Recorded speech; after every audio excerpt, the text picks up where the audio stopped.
straggling in, I know, because of the traffic, I guess it's pretty bad. But it's really great to be here. It's the first time I've ever been to the San Diego area. It's really nice. I was in LA last year, but it's far like San Diego. But yeah, I'm really good. Let me tell you a little bit about myself, because I am actually not really I am a writer, but I never aspired to be a writer. I never aspired to be a mental health advocate, that's for darn sure. I'm actually, I'm a very strong science background. I have a undergraduate degree, Ohio State, Buckeyes, yeah, the game coming up. But anyways, I graduated with my bachelor's in immunology, my bachelor's in microbiology, my master's in immunology, and then I went on to optometry school, and I got my doctorate in optometry, so I'm actually an optometrist. So you're probably wondering, like, what the heck are you doing here? Why am I here as an author of 2 books, Sympathy mental illness, and an advocate? And interestingly enough, this is the first book, a lot of people don't know, even though it was most recently released, this is the first book I ever wrote. And I wrote this book probably 15 years ago, when my daughters were just little teeny girls. I woke up somewhere in the middle of my midlife crisis from this dream. It was a super intense dream, and I was like, wow. And I woke up and I gotta write that down, I gotta write a novel. And in that dream, there was this guy who was acting totally irrationally. And the female counterpart of this dream was inexplicably attracted to him. And I thought, that is so intense, I need to write that. So I started doing research on mental illness because, truth be told, in spite of all my science background, I mean, years of science stuff, I knew nothing about these illnesses. I mean, nothing.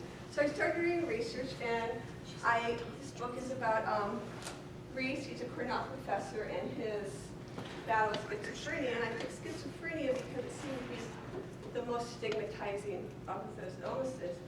And I finished writing it, and there's some pretty good stuff in there. And I sent out a few queries to publishers, agents, and they, of course, quickly rejected me, and I was devastated. I'm like, all right, that's done. I'm never good. That's done. I'm not going to write again. That was fun, but I'm over that. So then, yeah, and it was probably 10 years later, 10 years after the dream. And I'll never be able to understand or explain that mystery, why I had that dream, whether it was some sort of weird premonition or something I sensed in my younger daughter who was later diagnosed with that same illness. But for whatever reason, I had that dream, and it was at least 10 years later that mental illness suddenly hit my family like a small bomb. In a very, very short period of time, it seemed like half my family members were struggling with something, and I couldn't help remembering this book that I wrote, and I thought, wow, what is up with that? And so it was at some point, I said, was writing this book, did I somehow cause it? I mean, stupid stuff went on in my head, because when someone really, really close to you is struck with mental illness, kinds of really ridiculous stuff goes on in your head, because you're looking for cause, you're looking for reason. And it was then, after living through my oldest daughter's trauma of her illness and what we went through, that I was so moved, and I don't know what's the word, I'm not really angry, but part of me is angry at what we went through, that I sat down and I wrote this book. And this book is, at its heart, what we went through with my daughter. And when this book first came out, because nobody even knew I wrote, because very few people knew about this book. So here also it's published, and the two most common questions I received when this came out was, one, is it fiction? And two, what the heck is up with that title? Where are the Cocoa Puffs? What does that even mean? So where are the Cocoa Puffs? Well, here they are. They're right here. And I'm hoping by the end of the time I'm done, that you guys are going to end up understanding not just literally where the Cocoa Puffs are. I'm going to put them right here. but what they mean to me, what the Cocoa Puffs mean to me. Because when I wrote this story, I could write it now with a voice and a heart and an understanding that I just quite didn't get in the first draft of this book. And I've gone through and rewrote a lot of this book once this has been published. So it's much improved. But let me just make it all a little clearer, because it's a little confusing. Of my numerous family members who are diagnosed with some sort of neurobiological brain disease, were my two daughters, both when they were adolescents, both with Axis 1, one with bipolar disorder, the other one with schizophrenia. Now, how accurate were those diagnoses? I don't know. There were a lot of other stuff going on. Street drugs, teenage angst, you know, all sorts of trauma and street drugs. Did I mention that? Alcohol. A lot of street drugs. So, I don't even realize now, and I didn't even realize at the time how much, because I, of course, had my head a little bit in the sand, like us parents tend to do. But I will say that they, like Ashley mentioned, they are both doing, now 23 and 25, they're doing wonderfully. My 25-year-old has not been on medication for 5-6 years. Free, pretty much, so, yeah. So anyways, but what's the thing about why I'm here is this journey was made with my daughter so much harder because of my own ignorance and bias and fears. In spite of the research I did for Reese's Pieces, I didn't know really anything about mental illness. But, and I forgot to show you this slide, so let me show it to you now. I forgot my little clicker. Where are the Cocoa Puffs? Where are they? I just showed you they're right there. I want to get out my slides. So, anyways, I decided that I wanted to write this story to show people, you know, I just didn't get it. Because everything I knew, everything I didn't understand, all this bias, the fears and ignorance I had, are things that I learned, things that people told me, things I saw on TV, radio, newspapers, my parents' misconception, or what I directly just observed. We are all taught our biases, right? And we're taught our fears. And it was these fears and biases and my own ignorance that crippled us as a family when my beautiful, smart, talented daughters, one after another, became ill. The lack of support that I received from other family members, the embarrassment we felt, the intimidating judgment we received made this journey so much more difficult. It kept us isolated, and it kept us helpless. You know, we were lucky because in the long run, I stumbled upon NAMI, National Alliance on Mental Illness, I'm sure hopefully you're all familiar with it, and a good practitioner, and we all recovered. But what we went through was so much more difficult.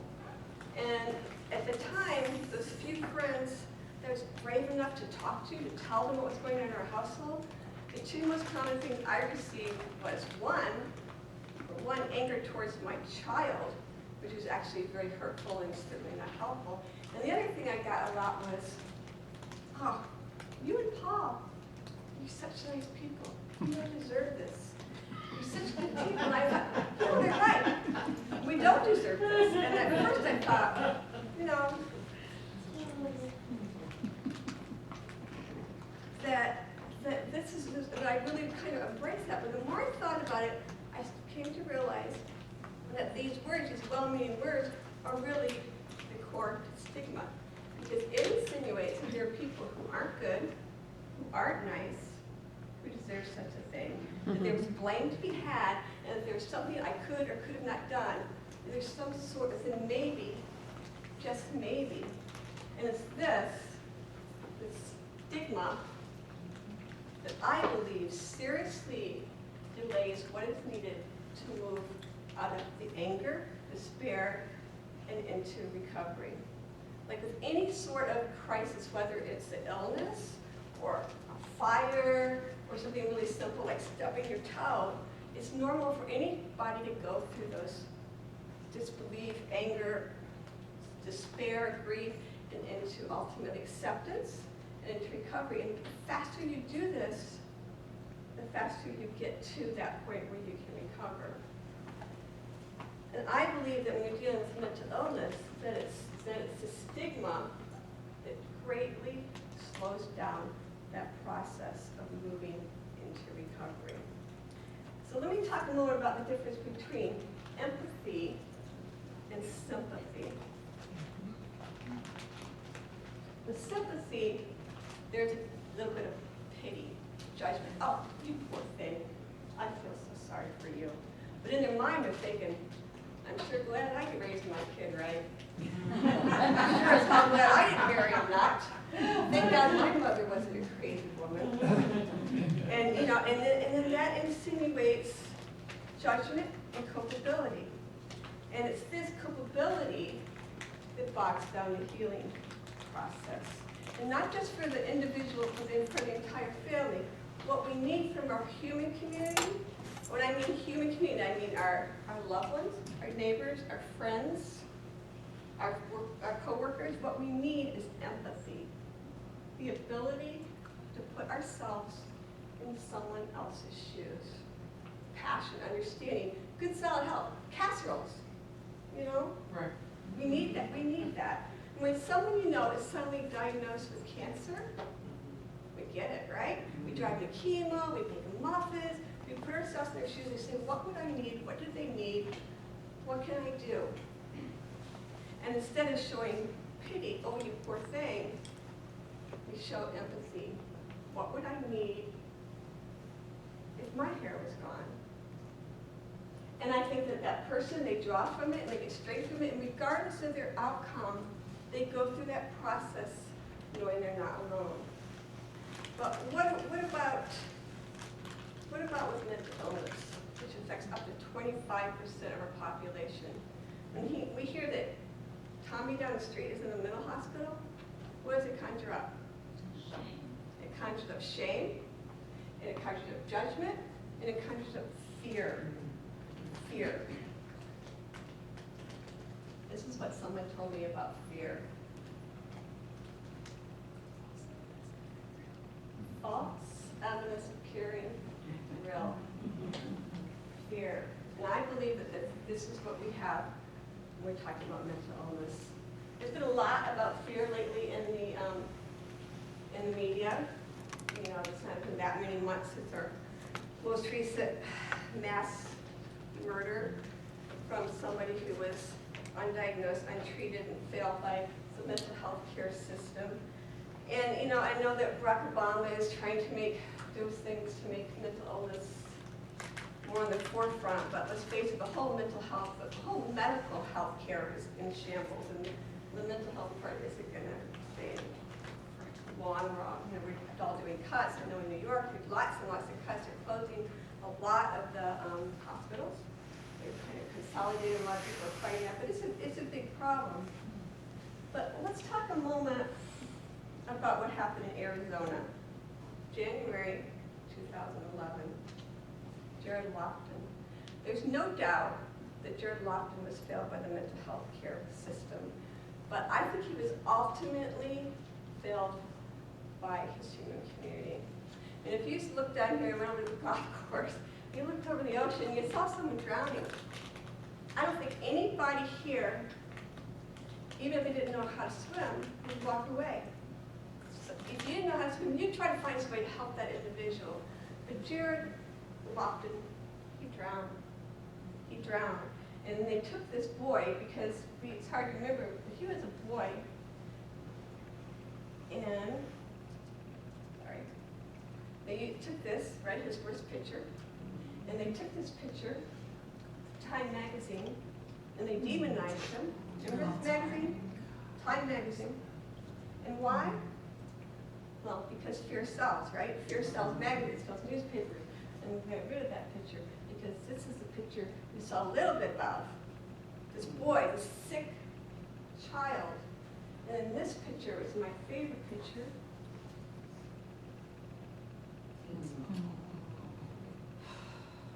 Right? He says his mom. Let me talk a moment from a mother's perspective, because that's really what I'm here about. So you have this child, and you're given this child, you don't even know how you got this, but I remember when they gave me Emily, they actually gave it to me, and they let me to the hospital with her, and I'm like, wow, what am I doing here? This can't be take her. And I didn't have any clue what I was doing. But oh my God, I loved her, and she was the most beautiful baby ever born, smart, best, everything. And she was going to grow up and be wonderful and do incredible things. And then at 4, she suddenly had her own little personality, and then she got even more personality, and we just loved her than the other one. But then, at some point, when you're dealing with these sorts of illnesses, something starts to go wrong. And sometimes it goes really wrong. And you, as a mother, don't really have anywhere to go. Let's look at what another mother said after Sandy Hook. I am sharing the story. I got to move way back. I am sharing the story because I am Anne Lance's mother. I am Dylan Cabell's mother. I am Eric Harris's mother. I am James Holmes' mother. I am Jared Lockwood's mother. I am Sue Payne Child's mother. And these boys and their mothers need help. In the wake of another horrific national tragedy, it's easy to talk about guns, this time to talk about mental illness. This is a quote from Lisa Long. Her son, at the time of this writing, was, I think, 10 or 11. He'd already threatened to kill her. He'd already threatened to kill himself. He was getting worse and worse. She couldn't get the help she needed. And of course, her fear is he's going to grow up and be one of these boys. And she is alone. She can't get the help she needs. So, when my daughter first started having issues, and she was having problems, and she was seeing some psychologist or whatever, but she started to need help, and the psychologist suggested that she see somebody, that maybe she needed to go on medication or whatever. And I said, where are I taking him? He's like, well, look up the phone book. And here I am, because, okay, I'm an optometrist. And can you imagine if Mr. Jones was sitting in my chair? He's sitting right there, because I'm on this side. And I say to him, Mr. Jones, I just looked in your eye, and you have a round attachment. It's attached from 12 o'clock to 3 o'clock, and it's likely that it could come off and you could go blind. And, it's kind of an emergency, but yeah, you really should see somebody. All right, I'll see you next year. Bye, Mr. Jones. I mean, what I do as an optometrist is I tell Mr. Jones, I get on the phone, I talk to the retinal surgeon, I make an appointment, I make sure that he shows up. Right? What we so desperately need is a streamlined collaborative referral system between teachers, school counselors, psychologists, family practitioners, pediatricians, to a mental health care provider, psychiatrist. Anybody here ever trying to get an appointment with a psychiatrist office? Yeah. I mean, can you imagine how many phone calls that might take, especially when you're dealing with someone who's not a child and also an adult, who's 18 years old? I mean, no one is going to see you. And and so at one point, she was she ended up in a family care practitioner because that's the only place we could go. And she was given, again, who knows about these diagnoses, probably, but she was given an antidepressant by itself.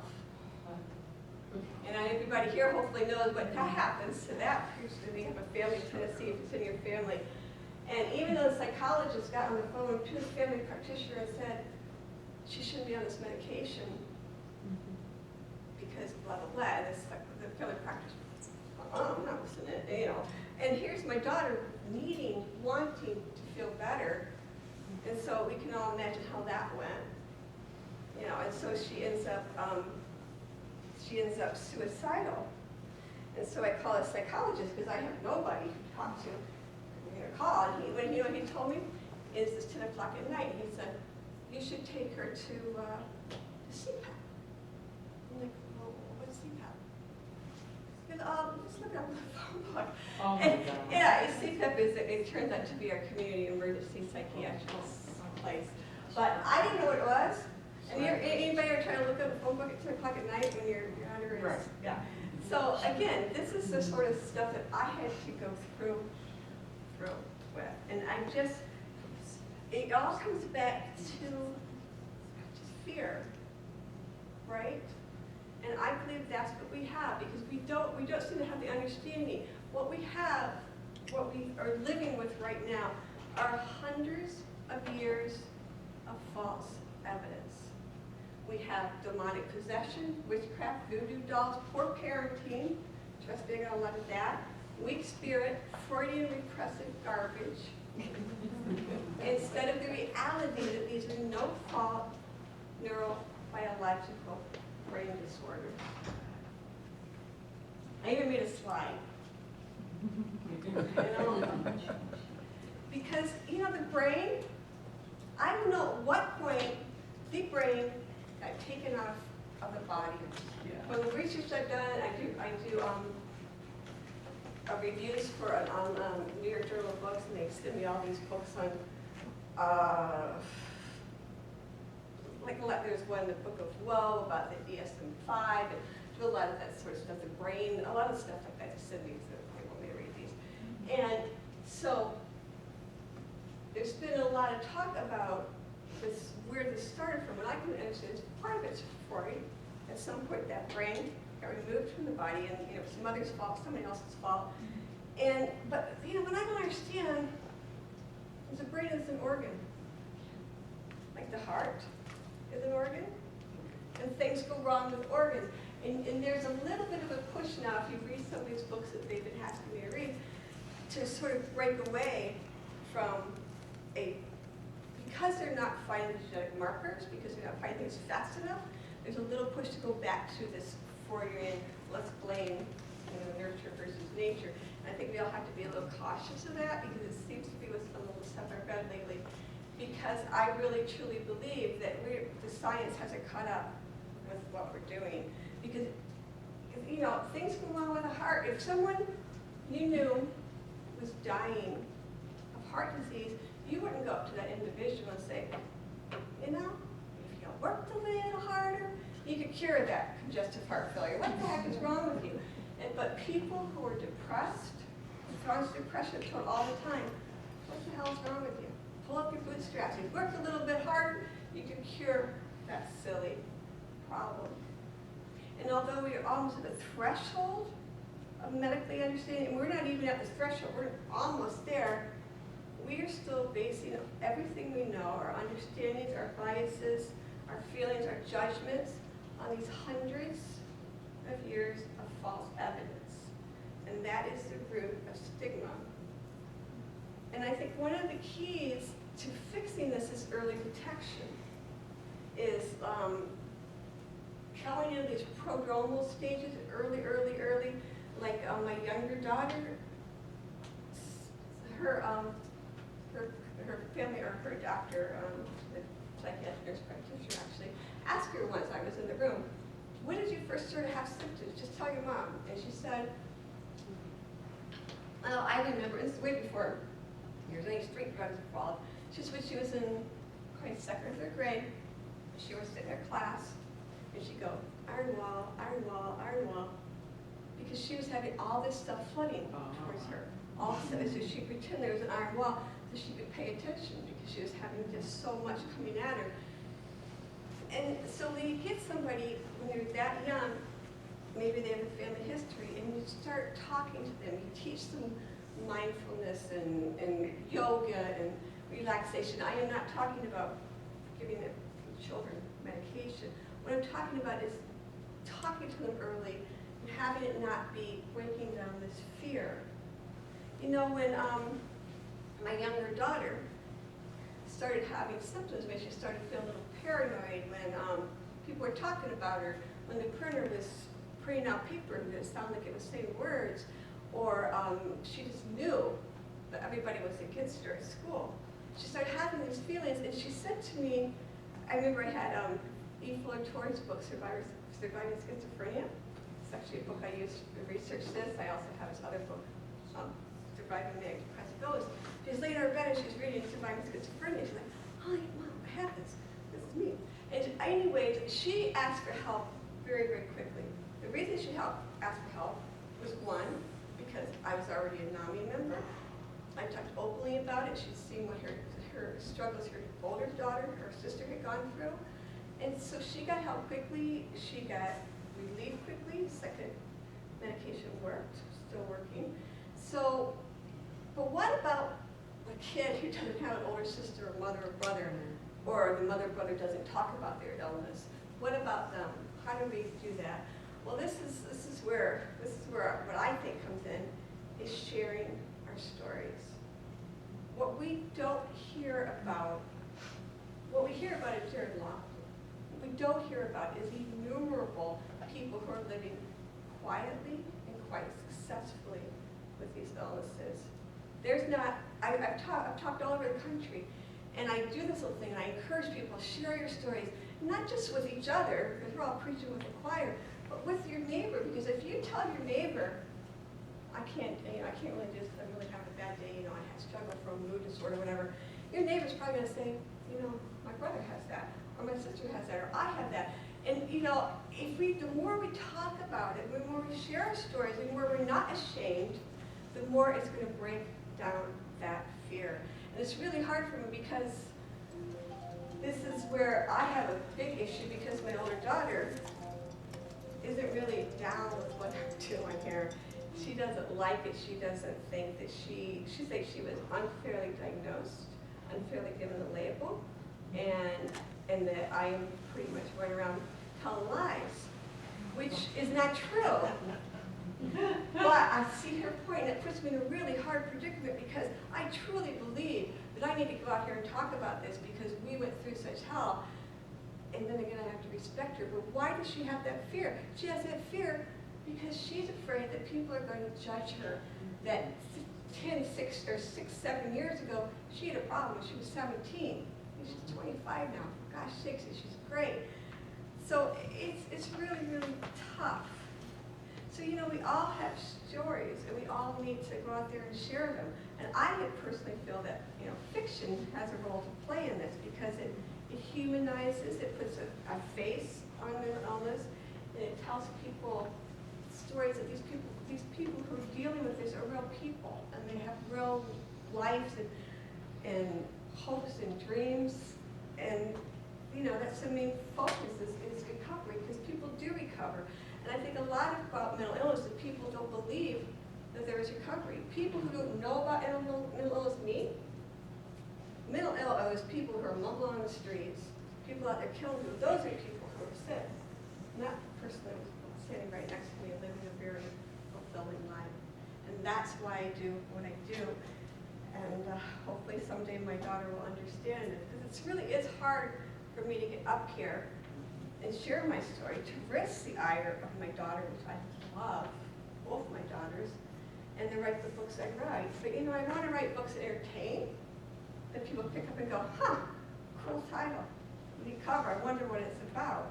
And in the process of entertaining, I sneak a little knowledge and empathy and understanding. So what I'm going to do now, I've been sick for 3 weeks. My voice is very dry. I'm so much better today. But I spoke at NAMI New York State Conference a week and a half ago, 2 weeks ago. I was like a frog up there. But I had a mic. But I'm going to read, and I haven't read through the book. Also, my context is, it's going to be fun. But I'm going to read a little bit from this book. This is later in the book.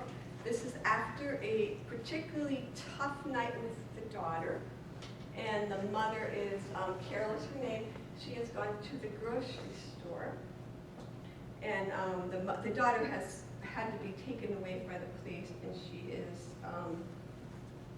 it's her first hospitalization, I believe. So, let's see. Carol closed the door to her office on Friday morning and sighed with relief. Was it just her imagination, or was everybody she saw looking at her funny? Do they all know? What were they saying about her? About Jerry, Jerry's her husband. He's a psychiatrist in the book. The old cliche, all psychiatrist kids are screwed up. The worst case of acne she'd ever seen was Andy Jensen's son. Andy Jensen was a dermatologist. Maybe they were all looking at her face, her slightly swollen lip. Could they sense her raw pain? If not, why not? It was all consuming. Could they not taste it in the air? They should be in here asking what she needed, offering help, maybe even offering to bring over a casserole. But no one said a thing. She hated them. She hated them all. She felt pathetically alone. Carol struggled through the morning, proud of herself for getting through the hours without tears. By afternoon, her facade was strong and stoic. Nothing could break her now.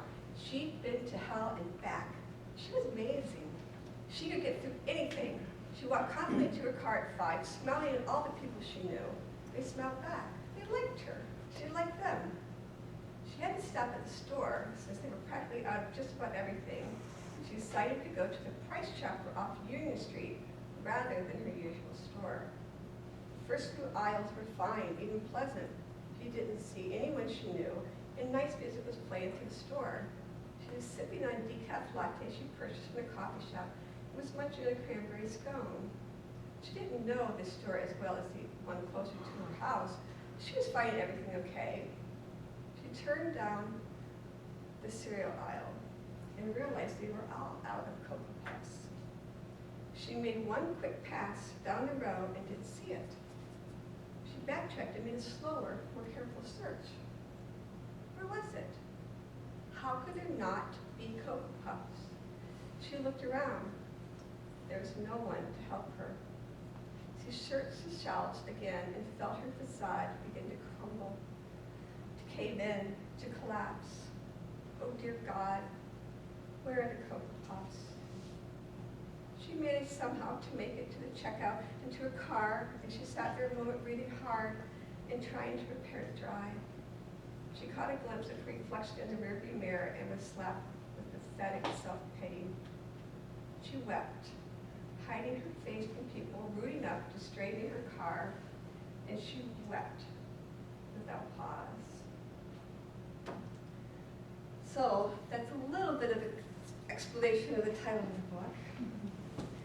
And you know, one of the other things that I've been asked a lot since I've been doing this talk was writing that book cathartic for you? And I remember the first time my husband was in the audience when I was asked that question, and it was a big group, and someone raised their hand way in the back, and I was like, yeah, and it's like, and I'm like, yes, it goes, is writing this book cathartic for you? And I hesitated, like I always seem to hesitate when people ask me that question, and I happen to catch my husband's eye, and I see this panic in his face, and he's going, and I know what he's thinking. He's going, oh my God, she doesn't know what cathartic means. But you know, that really wasn't it. But I went home and I looked it up just to be sure. Cathartic. Producing a feeling of being purified emotionally, spiritually, or psychologically is a result of intense emotional experience or therapeutic technique. Yeah, okay, that's kind of my thought.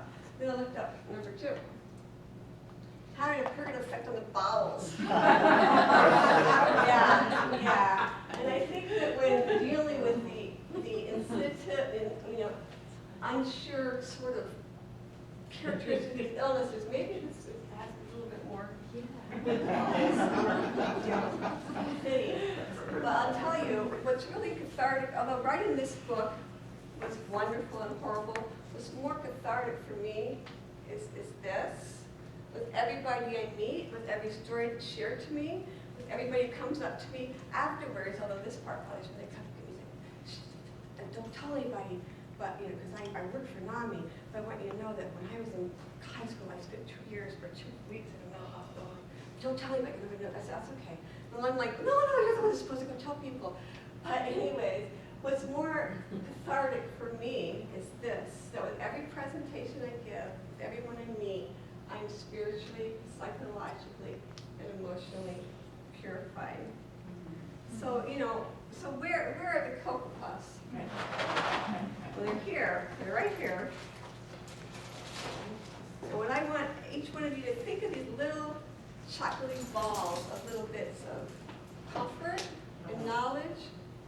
compassion and empathy.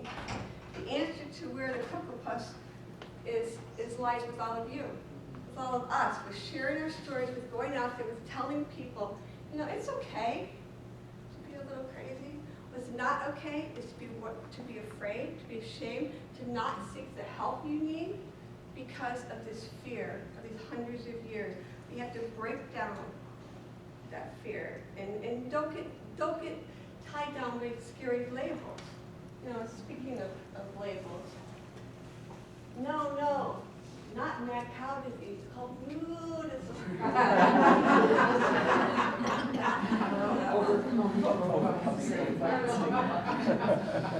So, and more, you know, what we all need to know is get to know the faces of mental illness. I'm going to eat my Cocoa Puffs and watch the slide.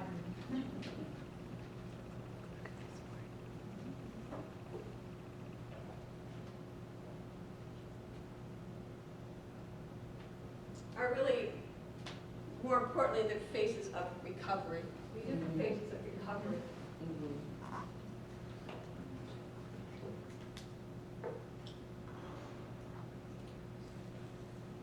It took me all day to make this slide. Don't feel sorry for me. I was on the beach in Belize. Let's see, literally, I really was.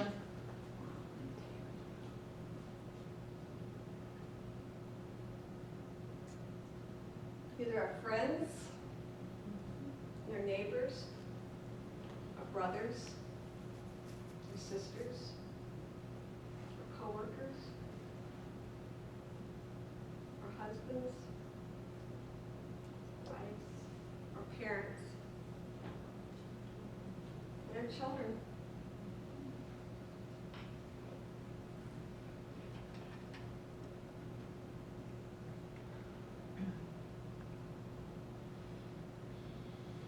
And us, it's all of us.